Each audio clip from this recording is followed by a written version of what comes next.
Hey there, this is Crystal Summerbear Jones with Wedding Secrets and Heirloom Photography here with you. Episode 5. I am super excited to be here again. I'm also coming again from my home, so I have a digital background. This is actually what my wedding fair setup looks like, and I will be at a wedding fair in San Francisco this Sunday. So if you want to check me out, hold on, I'll let you know exactly where it's at. It is going to be at that Hibinera, Hibin, Hibinaria.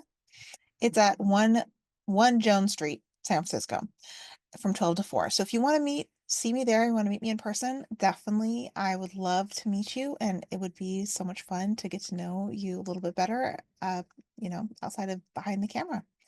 So, what are we going to be talking about today? We are going to be talking about catering.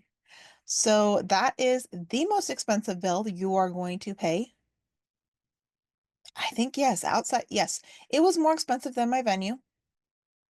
Yep, it was. Or just, no, it's just under how expensive my venue is, but it was almost the same. So, the venue and the catering are going to cost about the same amount unless you end up going with the venue that I would have loved to have gone with, but they included catering and it was like $30,000 for 120 people just right off the bat. 35,000? It was $35,000 right off the bat. That didn't include setup, anything. It included basic catering and access to the venue. Uh I forget if it was for 2 days and 2 nights. It's been a while. I'll be doing a whole blog post on that, on all the venues that we looked at with the photos coming up here soon. So I'm going to be sharing something really interesting that was told to me by my wedding planner. And it's how I saved thousands of dollars, plus how I made my catering unique and different and not the typical chicken, pasta, fish. Those are the normal things, or beef, pasta, fish. So those are generally what people choose for their wedding meal. And there's nothing wrong with that. That's great. It's good food. People expect it. Sometimes going with food that people don't expect can be a little risky. And so I took a little bit of a risk, but I knew since my theme was Milky Way Galaxy, I wanted food. Well, since I don't know what aliens eat, if there are aliens. I don't know what they eat. So I did different foods from around the world. So I had a taco bar, I had a mac and cheese bar because I love mac and cheese. That's my favorite food ever. And then I had a Mediterranean bar. And so it was really, really fun to have these three. So I had like my heritage Italy and then Mexican food. I mean, I was born and raised in California, so of course I love Mexican food. And then Greek food is like comfort food and so great. Mediterranean food is just amazing, right? And I wanted to make sure that the vegetarians were taken care of, even though we only, I think, had two vegetarians there. So yeah. But the trick to saving money, don't tell anybody. I'm kidding. Tell everybody. Is to really go low on the number that you give the caterer. So you're going to book your caterer well before you get your final guest count. So if you're inviting 200 people to your wedding and you expect 150 to show up, which is what we expected. So we told our caterer 120 and we thought we were being conservative. Luckily, we went with this amazing low-key caterer in, they were out of Pismo Beach, and it was like a barbecue joint. Although we didn't go with barbecue, all their food was incredible. Like we went for the tasting, it was all displayed in such a beautiful way. It's so tragic that my photographer did not get any photos of the food aside from the charcuterie board. That was it. That's the only photos he got. I actually might reach out to him and be like, hey, uh, no, it's been a long time, but did you happen to get any photos of the food at all? Aside from the charcuterie board, do you know if the second shooter got any photos of the food at all? Yeah, because I didn't get any photos of any of the food, and I did ask for that, did not receive it. That's going back. If you want to talk about mistakes to make with a photographer, you can add that to the list if you want to go back and listen to that. Is even though I asked for it, I didn't receive it. There's a lot of things I asked for that I didn't receive. And I should have reminded him the day of, but I was trying not to be a boss and trying not to be a photographer on the day of my wedding. So, um, you should always ask your photographer to make sure they get photos of the food. And I actually should have gone up to get the food myself, but I was like, my feet were tired and I wanted to sit down. But looking back, I wish I had gone up to get the food myself, because then I would have had the photographer come with me, and then I would for sure gotten photos of the food. As a photographer, I always get photos of the food every time. I don't know a photographer that doesn't get photos of the food, except for my photographer, who just decided, you sit down, have dinner before taking photos of the food. I don't get sidetracked. Anyway, it was really cool. I would have loved to have seen the setup. I didn't get to see the setup at all.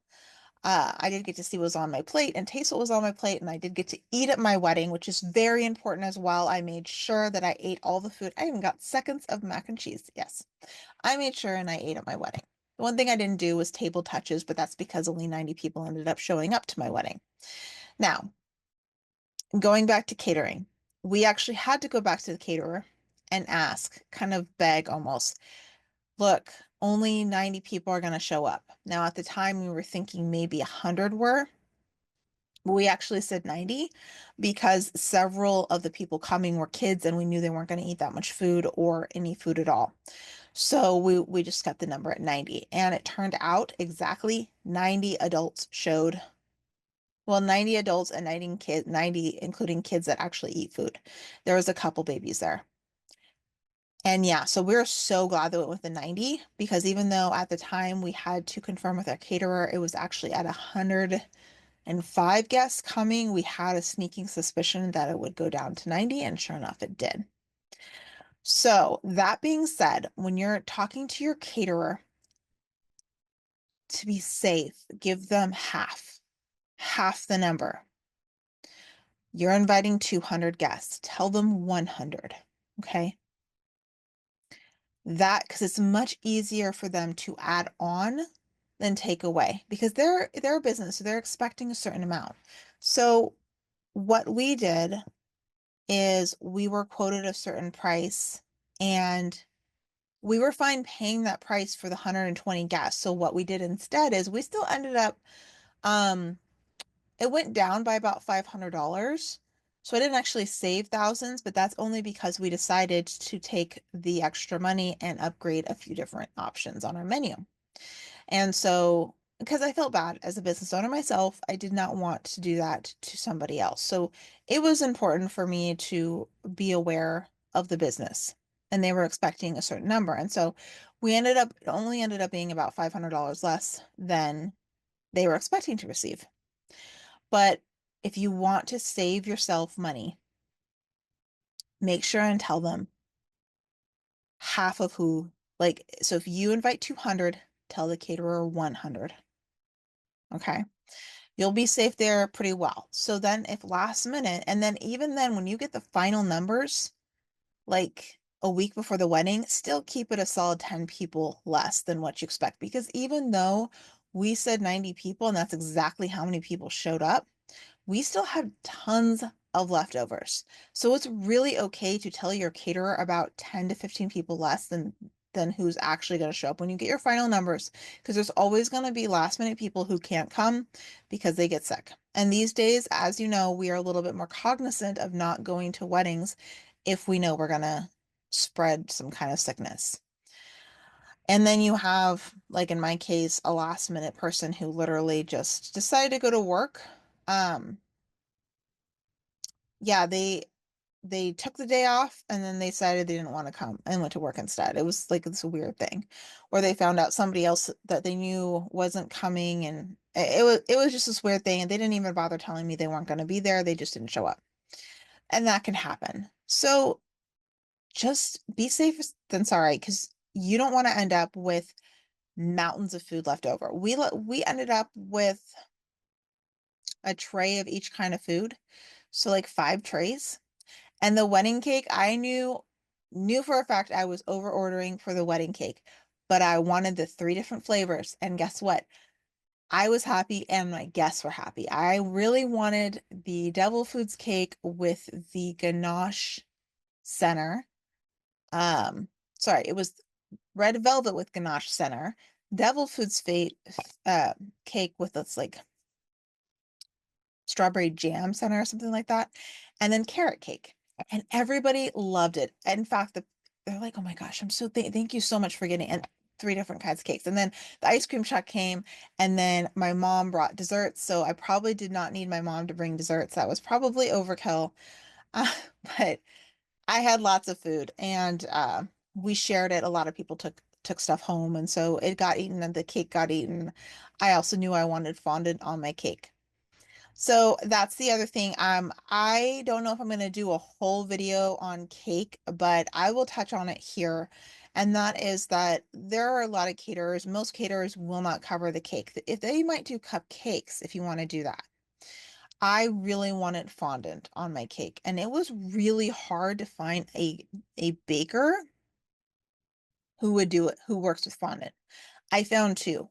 One of them was so horrific to me that I actually left a bad review, and I don't leave bad reviews very often, but the experience, both when I went in to taste their food and then when I was communicating with them online, was very much like, I don't need your business. How dare you contact me 2 months before the wedding? We are booked out 2 years before the wedding. How dare you deign to contact us? It was so rude. I mean, I literally couldn't believe it.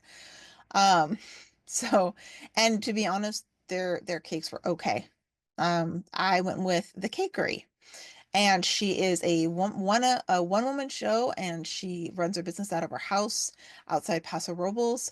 And the cake was amazing, and I cannot recommend her enough if you are in the area and getting married on the Central Coast. She is amazing. And yeah, it was fabulous. And I added on one last year, last minute. So she was fabulous. I am so thankful that I did a three-tiered cake. It was really pretty. I didn't put flowers on it. I did want to put flowers, but I did forget to leave flowers for her to put on the cake, so my bad. Because I actually was in charge. I was the florist for my wedding because I actually have training in that. Although that's a whole different video. And I would never recommend doing your own flowers unless maybe you want to do your own bouquet. I do actually have a client who is a florist and she will be doing her own flowers. Uh, but she's actually an active florist. So I have the ability to do it. I'm not an active florist. Yes, my bouquet was exquisite and beautiful, and all of the bridesmaids were very pretty as well, but it took way too long. The bride that I'm photographing this year knows how to do it very quickly. So that's the difference. So if you are a florist yourself and you feel comfortable doing it, go for it. But if you just dabble in florist work, even though you might be good at it, as I am, I showed the photo of my bouquet to a number of florists and they were very impressed with my work, but it took me an hour to do my bouquet. So, and I was up very late working on the bouquets the night before the wedding when I should have been doing finishing touches on other things that ended up not getting done the next day by my wedding planner, which is a whole nother video to talk about. And I also should have been upstairs relaxing. So, and working on my vows. So there's a number of things. But getting back to caterer and the baker and things like that. The food is very, very expensive, and you will expect to spend about the same amount on food as you do with your venue. Now, that might change if you go to the venue that includes catering, which a lot of venues do. But again, they're still going to, like, if you look at the breakdown of the pricing, the cost of the venue is going to be roughly the same as the cost of the food. It might be a little bit less expensive, but not by much. Unless you have, like 300 people coming, then yeah, that's going to cost you a pretty penny. The average cost of a caterer for 100 guests, $10,000. It's just what you're going to spend. So what is that? $100 a guest on the low end. Um, yeah. So just be aware of that. On the high end, you're talking about $200 a guest. If you're going to get married at a vineyard, or I'm sorry, a winery. I got married at a vineyard, which is different than a winery. A winery, generally, you're going to have to order a certain amount of wine. So you need to also think about that when choosing your venue. Venue and caterer kind of go hand in hand. If you're okay with it being all in one, which a lot of people are, it makes things a little bit easier. Especially if the venue is a little bit allows more customization. That's awesome. I wanted mine to be very unique, so I really wanted everything to be custom. And that's why I went with a place that would give me like three different kinds of food, a really awesome like fried sweet potato ball, which was really great, and charcuterie board and everything. It was really great. The only thing that they failed on was that for some reason the drinks did not arrive at 4 o'clock at the ceremony time, and it was 97 degrees. And so there was no water for anybody to drink even after the ceremony was over. Thank goodness we had brought so much soda, so we had like Sprites and ginger ales and things for people to drink, which is better than nothing. But and we had bottles of water as well. Not a whole lot, not for sharing for 90 people, but yeah, so that was really not good and a huge failure on their part. And it was something I was going to reach out to them about and be like, can I get a refund on this? And I just never ended up doing that. Um, that was a huge, huge issue. So that being said, it can happen, things happen. Make sure you bring an extra case of water, maybe 2 cases of water. By a case, I do mean 24 bottles of water. So we did have a case of water, and but I don't know. I was busy. I was the bride, so I really don't know exactly what happened to it or if it came out. But it's really important to be prepared for those situations. A caterer should never like let that happen, but if it does, make sure you're prepared with a couple cases of water. Also, you never know when emergency situations are going to happen, just in general. It's just good to have water on hand. And that is something I didn't think about ahead of time because the water that had never been an issue at any wedding I'd ever gone to. The caterer, there was always water there when I arrived at the venue. Like, unless I arrived like hours and hours before the event. But I have never come across a caterer who didn't have water when the guests showed up and started arriving. So I have no idea what happened there. I am going to reach out to them and be like, hey, just I wanted to give a review, just a heads up. The reason why I didn't give a review is because I would not be able to give you a 5-star review because this happened. Like, and my niece actually had beginning stages of heat stroke, and she actually threw up in the bathroom and missed out on the big group shot. I actually had to add them in later on. So this is an actual concern. And there was a lot of shade too, and there was a great breeze. It was only that hot for during the ceremony, and then it very quickly cooled down. It was very nice the rest of the evening. It just, the peak of the day, it was hot, and then it literally went down to about 80 degrees by dinner time. So these are all things you want to think about. But again, the number one thing to take from this is give your caterer a lower number. If you're talking about cake, do what you want to do. If you want to do cupcakes and have a bunch of different cupcakes and then just do a little cake for you to cut, go for it. If you want a big cake, I had a 3-tiered cake. It was delicious. It was not dry. It was fabulous. You got to go with a good person, you know. I think part of the reason why it was so good is because I did use fondant on the outside and it does kind of seal in the moisture. And it does create a bit of stability for the cake. All the cake was just, it was delicious and moist. And I literally had the last piece of my cake that was frozen about a month ago. And I'm like, oh, I'm so tempted. I might just like next time I go driving down there, order a cake just for the heck of it from her because the cake was so, so good. But yeah, a lot of caterers will do dessert too. A lot of them. My caterer would have done dessert, but I knew that my mom was bringing dessert, so that wasn't necessary. So it just makes it a little bit easier if you go with a caterer that will handle everything, including like dessert. If you do not want to go with a large cake, which these days less and less people go with large cakes. I still love large cakes. I think they're fun and great. Mine was enough to feed the entire wedding party. And I think a third of it got eaten. And I kept another third, and I probably threw out a third. So I only threw out a third of my wedding cake. I don't feel bad about that at all. I really got to enjoy my wedding cake for months after my wedding. I put it in the freezer and just munched on it. And the fondant too. So, and then if again, when you're looking up at the caterer, you want to look at special needs for your guests. You have a lot of people who are they going to be bringing kids? Do you need kid friendly food? Are there a lot of vegans there? Vegetarian? People with special needs as far as food goes. So these are all things you want to think about when you're talking about catering. But again, I want to say 60% of all the brides, maybe 70% of all the brides I work with use the caterer at the venue. That is very common. The only time people don't, generally speaking, is when they are booking a lower end venue or a newer venue. A lower end by, for instance, the YMCA out in the Redwoods in the Santa Cruz Mountains, or at a family property, community center, things like that. In my case, my venue is a little bit newer. They the ownership changed hand just a couple years ago, so they're getting reestablished because they actually stopped doing weddings for several years and just started back up a couple years ago. So they're still reestablishing themselves. So in the future, they might have caterer, but they don't actually have a kitchen. So they might not. They have preferred caterers, but they don't have a kitchen right now. They may in the future. They have a place where you can prepare food that is like an outdoor kitchen, but they don't have a full-fledged kitchen. And so that's when you're going to have to bring in your own caterer. So hopefully this helps. It's going to be a shorter video.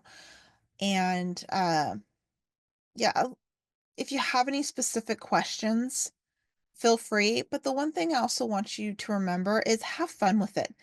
You don't have to go with the generic kind of food. You can have fun, whatever you want to do. This is your wedding. Yes, you want the guests to have fun, talk about the food. All my guests had fun and loved the food. Um, but if you want to stay with traditional and keep it simple, go for it. You know, do what you want to do. Have fun. Be creative. Make it simple. Whatever. Do you. All right. That's it for now. I will be bringing in some guests here pretty soon. So I'm hoping that those ones will drop in the next month. So I have to set up those interviews. I'm hoping to set up those over the next couple weeks and then have them drop at the beginning of May. So I will be bringing in a plethora of different vendors. But I would love to know if there's any specific that you would love to talk to. I was looking at bringing on my DJ that I hired, one of the local florists that are around here, and a wedding planner. And oh, one other thing is I'm going to be interviewing my real estate agent friend. And the reason why I'm doing that is because a lot of couples either purchase a house during the wedding planning process, which is a lot, or right after they get married. So getting married and buying a home often go hand in hand. So if a lot of couples actually will buy a home before they get married, and then they leave about a year between buying a home and getting married, or they'll buy a home, fix it up, get married, and then live in it afterwards. So there's a lot of different things, but they often go hand in hand, which is why you will often see real estate agents at wedding fairs because it's something to think about. All right, I will talk to you next time. Bye bye.